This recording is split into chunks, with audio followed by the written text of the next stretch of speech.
ضرب الامثال اور محاوروں کا کسی بھی زبان میں کلیدی کردار ہوتا ہے، کیونکہ یہ بکھرے ہوئے موتی سماج میں رہنے والے قدیم باشندوں کی فکری سطح اور معاشرتی و ثقافتی اقدار کے عکاس ہوتے ہیں۔ بلتی زبان بھی اپنے دامن میں ضرب الامثال اور محاوروں کا بیش بہا خزانہ بخوبی رکھتی ہے۔ یہ بلتی ضرب الامثال و محاورات آفاقی سچائیوں، نفسیات کے پہلوؤں اور انمول رنگ میں رنگے ہوئے ہیں۔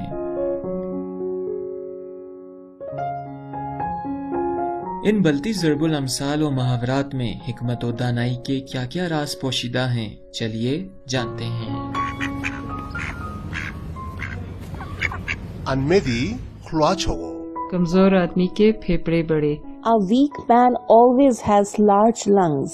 A weak man gets angry very quickly. کھلا بلتی زبان میں پھیپڑے کو کہتے ہیں، اور جس کو بیجا غصہ زیادہ آتا ہے اسے عام طور پر کھلا چن کہتے ہیں، یعنی زیادہ غصے والا۔ یہ نسبت اس لیے دی گئی ہے کہ زیادہ غصہ آنے سے پھیپڑے پھول جاتے ہیں اور غصیلا شخص زور زور سے سانس لینے لگتا ہے۔ متذکرہ جملے میں اسی محاورے کو استعمال میں لایا گیا ہے، اور یہ بات واضح کی گئی ہے کہ جو شخص کسی بھی اعتبار سے کمزور ہوتا ہے، مثلا جسمانی لحاظ سے نحیف اور لاغر یا مریل ہو، یا اخلاقی اقدار کے لحاظ سے کمزور ہو، کسی اہم عہدہ و مرتبہ سے محروم ہو، ظاہری شان و شوکت یا علم و دولت سے محروم ہو، ایسے ہی قسم پرسی کا شکار اور جہالت کے پھندے میں گرفتار ہونے کے سبب اس کے دل و دماغ مصیبت و مشقت، رنج و غم اور افکار کی آماجگاہ بن جاتے ہیں، جس کی بنا پر وہ ہر لحاظ سے کمزور ہوتا ہے، جس کے نتیجے میں اسے ہمیشہ بے جا غصہ زیادہ آتا ہے۔ مختصر یہ کہ جو ہر لحاظ سے بے بس ہوتا ہے اسے ہی بات بات پر غصہ زیادہ آتا ہے۔ پر اعتماد اور مطمئن شخص کو بے جا غصہ نہیں آتا۔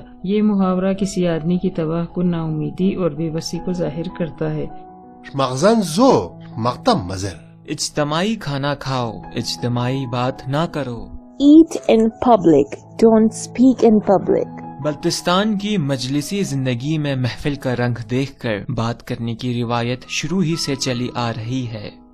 کوئی مخصوص تقریب ہو کے اجتماع، ہر آدمی کو اپنے مرتبے اور شخصیت کے مطابق بات کرنی ہوتی ہے۔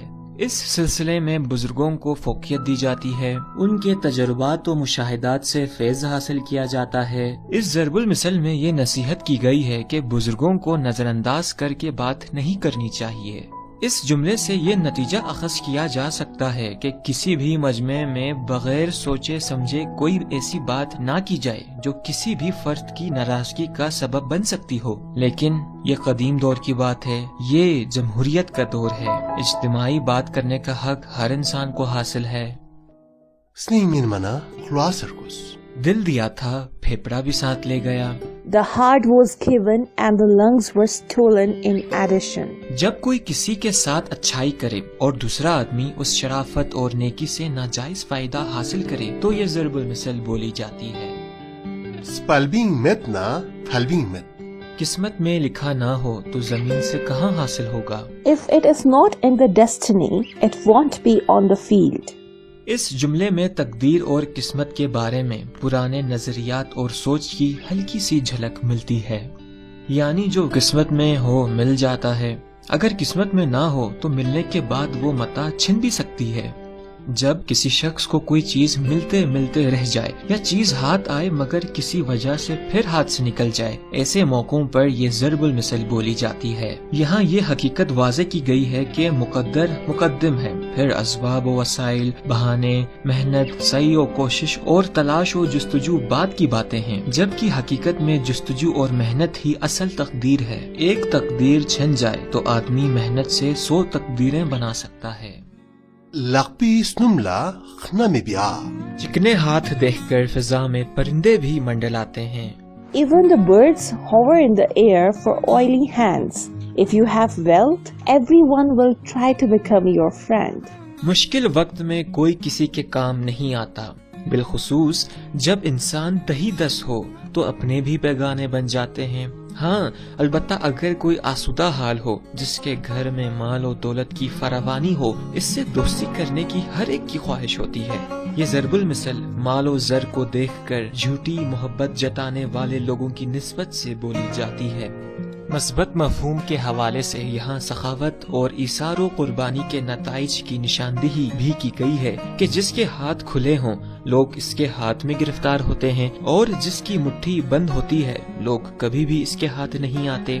ضرب المثل میں قرب و بات کی بات کی گئی ہے کہ انسانوں کی تو بات نہیں، فضا میں پرواز کرنے والے پرندے بھی کھلے ہاتھوں والے انسان کے ہاتھ میں گرفتار ہوتے ہیں۔ مختصر یہ کہ اگر کوئی شخص اپنے حلقہ احباب کو بڑھانا چاہتا ہے تو جہاں دیگر اعلیٰ صفات کا اپنے اندر پیدا کرنا ضروری ہے، وہاں سخی ہونا بھی ضروری ہے، کیونکہ کنجوس آدمی کے ساتھ کم لوگ تعلق رکھتے ہیں۔